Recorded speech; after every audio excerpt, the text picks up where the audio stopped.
Movie की starting में हम एक स्पेसशिप को देखते हैं जो अंतरिक्ष के अंदर अपने 120 सालों के लंबे सफर को तय कर रहा होता है और उस शिप के बाकी सभी पैसेंजर्स 90 साल बाद अपनी नींद से उठेंगे।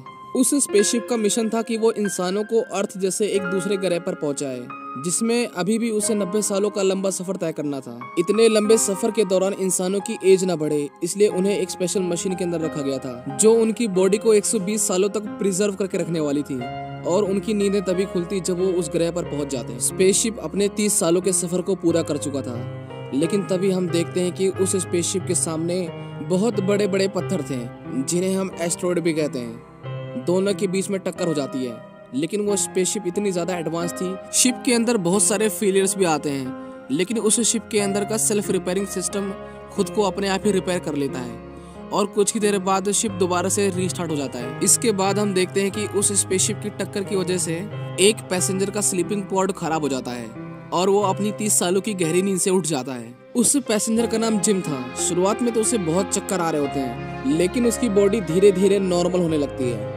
जिम उस हॉल के अंदर आता है जहाँ पर सभी क्रू मेंबर्स को अपना सफर पूरा होने के बाद एक साथ मिलकर मीटिंग करना था, लेकिन वो पाता है कि उस हॉल के अंदर कोई भी नहीं था। लेकिन उस शिप का एआई सिस्टम जिम से ऐसे बातें कर रहा था जैसे उस शिप के अंदर बहुत सारे लोग हैं। जिम को शक हो जाता है कि यहाँ पर जरूर कुछ ना कुछ प्रॉब्लम है, इसलिए वो शिप के बाकी पैसेंजर्स को ढूंढने लगता है। शिप के हर एक कोने को ढूंढने के बावजूद उसे एक भी इंसान नहीं मिलता। जिम बहुत ही ज्यादा घबरा जाता है और कंट्रोल रूम में मदद मांगने के लिए जाता है, पर कंट्रोल रूम को बिना क्रू मेंबर की आईडी के एक्सेस करना नामुमकिन था। जिम सिस्टम से स्पेसशिप की लोकेशन की डिटेल्स निकालता है और उसे पता चलता है कि वो अभी अपनी मंजिल से 90 साल दूर है, जिसका मतलब ये है कि उसकी बॉडी 90 साल पहले एक्टिवेट हो गई।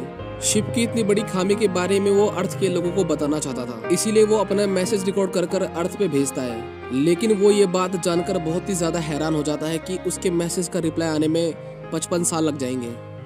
इसका मतलब ये है कि अब उसे स्पेसशिप में 55 साल बिना किसी की मदद के बिताने थे। जिम हताश होकर वहां से जाने लगता है, लेकिन तभी वो वहां पर किसी को देखता है। शायद वो इंसान हो सकता था, लेकिन जब जिम उसके पास जाता है तब उसे पता चलता है कि वो बस एक रोबोट है जिसका नाम आर्थर था।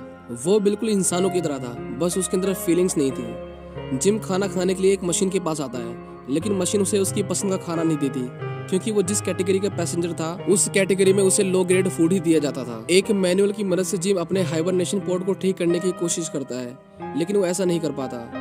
वो कंट्रोल रूम को भी एक्सेस करने की कोशिश करता है, लेकिन उसकी दीवारें इतनी ज्यादा मोटी होती हैं कि उसे तोड़ना असंभव था। स्पेसशिप के फंक्शन में भी अब खामी आने लगी थी।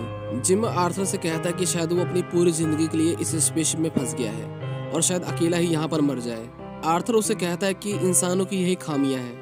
इंसानों को हमेशा वो चाहिए जो उनके पास नहीं है, और जब हमारे पास कोई ऑप्शन नहीं होता तो बेहतर यही है कि जो हमारे पास नहीं है उसके बारे में ना सोचकर जो हमारे पास है उसके साथ खुशी से रहना सीखे।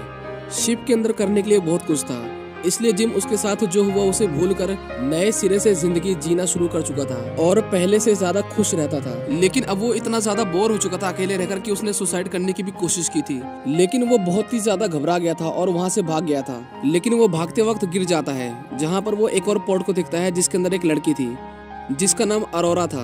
जिम उसे पसंद करने लगता है। जिम उसका इंटरव्यू देखते देखते अपना पूरा समय उसी के साथ बिताता था, क्योंकि वो इतने साल अकेला रहा था, इसलिए वो चाहता था कि उसके साथ कोई हो जिसके साथ वो अपना समय बिता सके।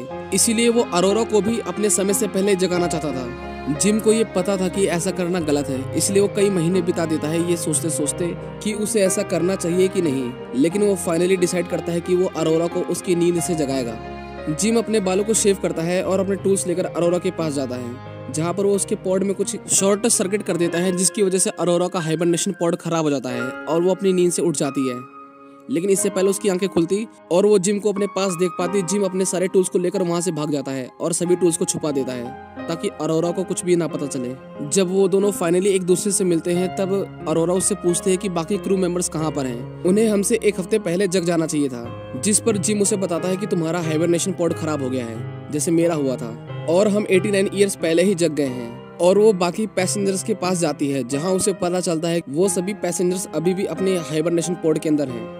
जिम उसे कहता है कि तुम आराम कर लो, कल हम इसके बारे में कुछ सोचेंगे। नेक्स्ट मॉर्निंग हम देखते हैं कि अरोरा अपने फूड को लेती है और उसकी प्लेट में बहुत सारा खाना होता है, क्योंकि वो एक गोल्ड क्लास पैसेंजर थी, जबकि जिम पिछले 1 सालों से सेम तरह का खाना ही खा रहा था। जब अरोरा को पता चलता है तब वो अपनी आईडी से जिम को भी गोल्ड क्लास खाना देती है। अरोरा भी उस गेट को तोड़ने की कोशिश करती है, लेकिन वो गेट इतने आसानी से टूटने वाला नहीं था। उसे अब यकीन हो चुका था कि अब वो सब यहाँ पर फंस चुके हैं, इसलिए वो डिसाइड करती है कि वो अपनी किताब को लिखेगी जो वो दूसरे ग्रह पर जाकर पूरा करने वाली थी। इसलिए वो जिम का इंटरव्यू लेने लगती है। वो उससे पूछते है कि तुम अर्थ पर अपने दोस्तों और फैमिली को छोड़कर यहाँ पर क्यों आए हो। जिम एक मैकेनिक है। वो उसे बताता है कि उसे चीजें बनाना पसंद है, लेकिन अर्थ पर पहले से ही बहुत कुछ बना हुआ है, इसलिए अर्थ पर करने के लिए उसके पास कुछ भी नहीं था। वो एक नए ग्रह पर नई शुरुआत करना चाहता था, इसीलिए उसे इस पूरे सफर में डिस्काउंट भी मिला था। जिम उससे पूछता है कि तुम वहाँ पर क्यों जा रही हो। अरोरा उसे बताती है कि वो एक पत्रकार है। वो उस ग्रह पर जाएगी जहाँ पर वो अपना 1 साल बिताकर अपनी किताब को पूरा कर वापस अर्थ पर आ जाएगी। लेकिन अब लगता है कि ऐसा नहीं हो सकता, क्योंकि अब वो लोग यहाँ पर फंस गए हैं। अरोरा उससे पूछती है कि क्या यहाँ पर और कुछ करने के लिए है क्या। वो अपनी सभी पुरानी बातों को भूलकर अपनी जिंदगी को एंजॉय करने लगते हैं।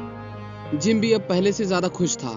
वो दोनों स्पेस में ट्रैवल भी करने लगे थे और धीरे धीरे वो दोनों एक दूसरे के दोस्त बनने लगते हैं। जिम अरोरा को एक गुलाब का फूल देता है जो उसने अपने हाथों से स्पेसशिप के अंदर उगाया था। स्पेसशिप एक बहुत ही बड़े तारे के सामने से गुजरता है जो कि दिखने में बहुत सुंदर था और उसके अंदर से बड़ी बड़ी आग की लपटें निकल रही थी। सभी मिलकर अरोरा के बर्थडे को सेलिब्रेट कर रहे होते हैं। जिम दरअसल उसे एक अंगूठी देना चाहता था, पर बातों ही बातों में आर्थर उसे बता देता है कि जिम ने ही उसे हाइबरनेशन पॉड से उठाया है। ये जानकर वो बहुत ही ज्यादा सैड हो जाती है, क्योंकि जिस पर उसने सबसे ज्यादा भरोसा किया था उसी ने उसे धोखा दिया। अरोरा जिम से बात करना बंद कर देती है। वो उस पर इतना ज्यादा गुस्सा होती है कि जब एक रात जिम सो रहा होता है वो उसके पास जाकर उसे बहुत मारती है। वो जिम को जान से मारने वाली थी, लेकिन वो खुद को कंट्रोल कर लेती है। नेक्स्ट मॉर्निंग जिम कन्फेस करता है कि हाँ उसने गलती करी है, पर उसके पास कोई और चारा नहीं था। 1 साल तक अकेला रहने के बाद वो पागल सा हो गया था, पर अरोरा उसकी एक नहीं सुनती और उसी के ऊपर चिल्लाने लगती है। एक रात जब जिम अपने रूम के अंदर होता है तब वो नोटिस करता है कि स्पेसशिप में कुछ खराबी आ रही है, लेकिन कुछ देर बाद वो अपने आप ही ठीक हो जाता है, इसीलिए जिम उसे इग्नोर कर देता है। हम देखते हैं कि जिम स्पेसशिप के अंदर कुछ बना रहा होता है और देखते ही देखते वो वहाँ पर एक पेड़ उगा देता है। अगले दिन जब वो लिफ्ट से नीचे आ रहा होता है तभी लिफ्ट खराब हो जाती है। वो किसी तरह बाहर आता है। अरोरा अपना खाना लेने के लिए मशीन के पास जाती है, लेकिन मशीन उसके ऊपर सारा खाना फेंक देती है। उन दोनों को समझ नहीं आ रहा था कि ये क्या हो रहा है, लेकिन तभी उन्हें किसी की आवाज आती है। जब वो लोग पेड़ के पास जाते हैं तब देखते हैं कि एक क्रू मेंबर जिसका नाम गस था वो जिम के लगाए हुए पेड़ से बिल्कुल भी खुश नहीं था। वो उनसे पूछता है कि बाकी लोग कहाँ पर हैं, लेकिन जिम उसे कहता है कि वो सभी हाइबरनेशन पॉड के अंदर सो रहे हैं। गस कंट्रोल रूम के अंदर जाता है ताकि वो चेक कर सके कि शिप में क्या क्या खराबियां हैं, पर उसे कुछ भी पता नहीं चलता, इसलिए वो डिसाइड करते हैं कि वो सब कुछ मैनुअली चेक करेंगे। जब वो सभी बाहर आते हैं तब उनके ऊपर एक रोबोट गिर जाता है। जिम उन्हें कहता है कि ये 15वां रोबोट है जो खराब हो चुका है। वो हाइबरनेशन पॉड को चेक करता है, जहां उसे पता चलता है कि जिम ने अरोरा की पॉड को खराब किया था। वो उससे पूछता है कि तुमने ऐसा क्यों किया।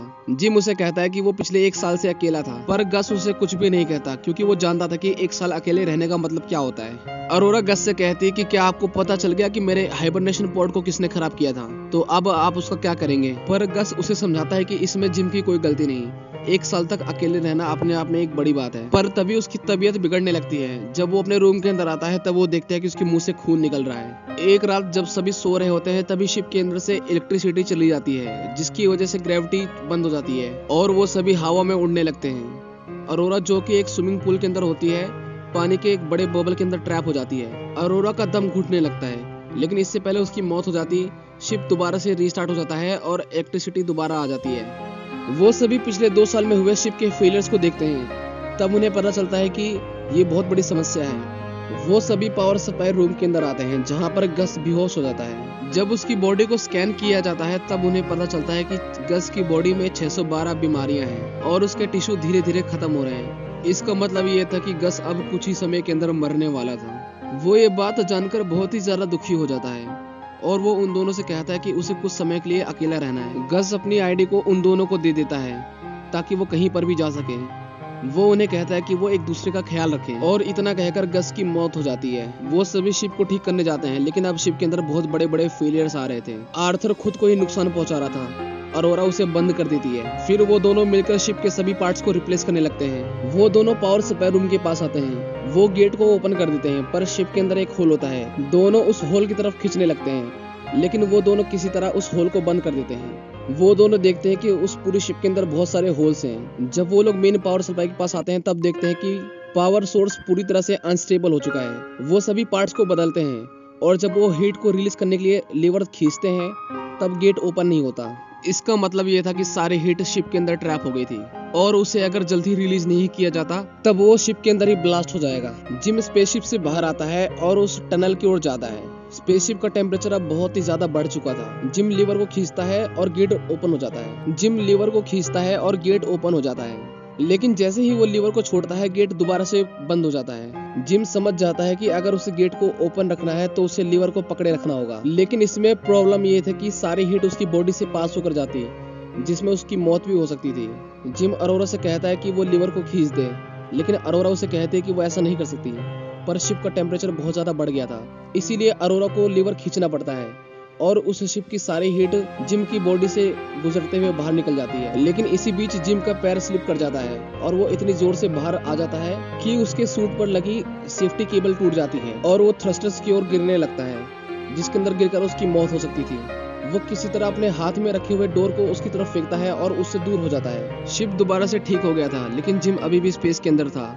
उसके सूट में छेद हो गया था और वो धीरे धीरे स्पेसशिप से दूर जा रहा था। अरोरा उसे बचाने के लिए स्पेस के अंदर आती है। वो उसे ढूंढ लेती है, लेकिन वो उससे बहुत ही ज्यादा दूर होता है। वो किसी तरह उसके पास पहुंचने की कोशिश करती है, लेकिन उन दोनों का हाथ स्लिप हो जाता है। अरोरा रोने लगती है क्योंकि उसे लगा कि जिम शायद अब जा चुका है, लेकिन तभी वो उस केबल को देखती है जो जिम से अटैच थी। अरोरा उस केबल को पकड़ लेती है और जिम को स्पेसशिप के अंदर दोबारा से लाती है। इतने समय तक स्पेस में रहने के कारण जिम का शरीर पूरी तरह से जम गया था। अरोरा उसे एक मेडिकल मशीन के अंदर डालती है, जहाँ पर मशीन उसे बताती है कि जिम की मौत हो चुकी है, लेकिन अरोरा उस मशीन को कमांड देती है कि वो सारे ऑपरेशन एक साथ कर दे। जिम का ट्रीटमेंट एक साथ चालू हो जाता है, लेकिन उसकी हालत में कुछ भी फर्क नहीं आता। लेकिन कुछ ही देर बाद जिम की आंखें खुल जाती हैं, जिसे देखकर अरोरा बहुत ही ज्यादा खुश होती है। इसके बाद हम देखते हैं कि वो दोनों मिलकर पूरे स्पेसशिप को ठीक कर देते हैं और गस की बॉडी को सम्मान पूर्वक स्पेस के अंदर छोड़ देते हैं। जिम को एक और हाइबरनेशन पॉड मिलता है, जिसकी मदद से उन दोनों में से कोई एक दोबारा से अपनी नींद के अंदर जा सकता था। जिम अरोरा से कहता है कि तुम दोबारा से अपनी नींद में जा सकती हो और जब तुम्हारी आंखें खुलेंगी तो तुम दूसरे ग्रह पर होगी, लेकिन अरोरा उसे ऐसा करने से मना कर देती है। और फाइनली जिम उस रिंग को अरोरा को दे देता है जो उसने कई सालों से संभाल के रखी थी। मूवी के लास्ट में हम देखते हैं कि वो स्पेसशिप दूसरे ग्रह पर पहुंच जाता है और स्पेसशिप के सभी क्रू मेंबर्स जग जाते हैं और वो देखते हैं कि पूरे स्पेसशिप के अंदर बहुत सारे पेड़ हैं जिसे जिम और अरोरा ने मिलकर लगाया था। शायद इतने सालों के दौरान उन दोनों की मौत हो चुकी थी और इसी के साथ ये मूवी यहीं पर खत्म हो जाती है।